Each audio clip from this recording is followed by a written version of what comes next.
সরকারের নির্বাচনের ইঞ্জিনিয়ারিং এবং কারচুপির ধরনটাই ছিল একদম আলাদা। ওনারা ভেবেছিলেন জনগণ ভোটাররা হয়তো বুঝতে পারবে না, ভোটাররা তো ভোট কেন্দ্রে গেল, ভোট তো দিল, কিন্তু কামটা কখন সারা যায়। দক্ষ ইঞ্জিনিয়াররা সেই ইঞ্জিনিয়ারিংটা ঠিক মতোই করেছে।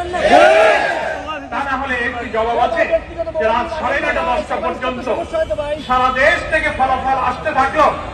11 দলীয় ঐক্যে জামাত ইসলামী সহ সারা দেশ থেকে একের পর এক 9:30-10টা পর্যন্ত বিভিন্ন আসনে বিপুল বিজয়ের খবর যখন আসতে থাকলো, মানুষ জন আকাঙ্ক্ষা হিসেবে অপেক্ষা করছিল সংখ্যাগরিষ্ঠ আসনে 11 দলীয় ঐক্য জামাত ইসলামী বিজয়ী হয়ে সরকার গঠনের মতো সংখ্যাগরিষ্ঠতা ইনশাআল্লাহ লাভ করবে।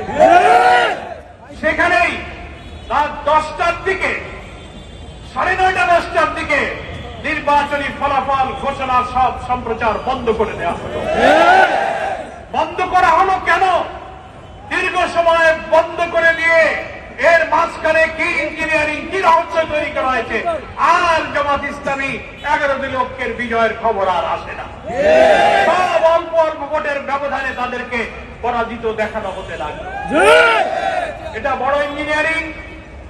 সাংবাদিকরা প্রশ্ন করেছিলেন আমাদের আমিরে জামাত, আজকে জাতীয় সংসদের বিরোধী দলীয় নেতা ডক্টর শফিকুর রহমান এমপির কাছে যে আপনারা যে ইলেকশন ইঞ্জিনিয়ারিং এর কথা বলেন, কারা ইঞ্জিনিয়ারিং করেছিল? আমিরে জামাত জবাব দিয়েছিলেন বিদেশি সাংবাদিককে। সরাসরি প্রমাণ ছাড়া তো তার জবাব দেওয়া কঠিন।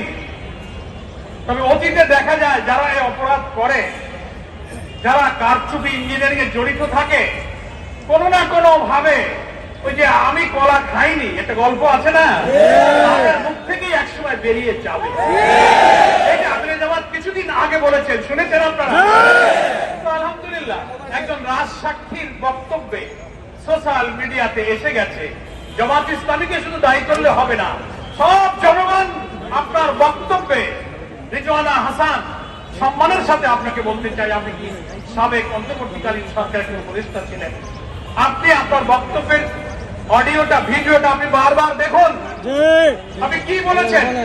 আপনি তার প্রতিবাদ এবং চারিদিকে যখন বিক্ষুব্ধ সমালোচনা, অভিযোগ, তদন্তের দাবি উঠলো, আপনি সেটাকে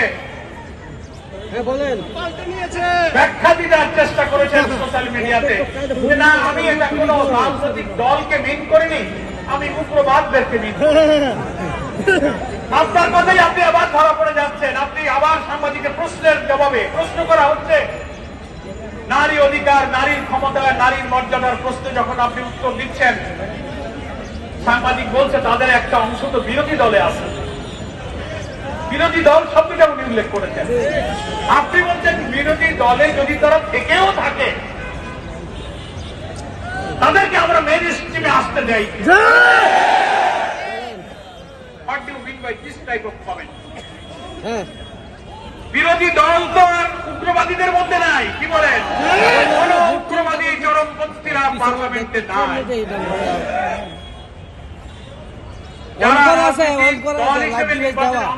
সকলেই নির্বাচন কমিশনের নিবন্ধিত রাজনৈতিক দল।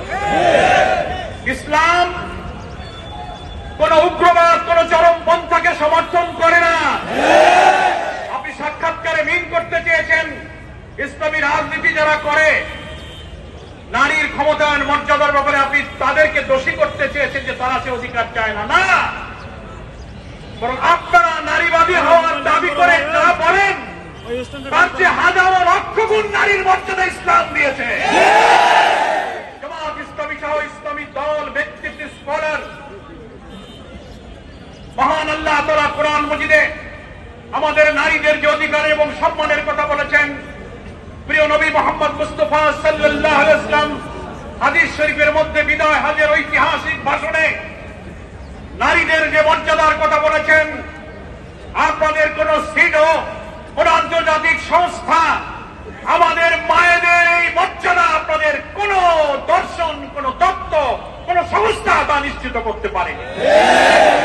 ফলে আপনারা বারবার কোন প্রসঙ্গ আসলে নারীর অধিকারের প্রশ্নে আপনি ইসলামপন্থীদের উপর চাপাবার চেষ্টা করেন।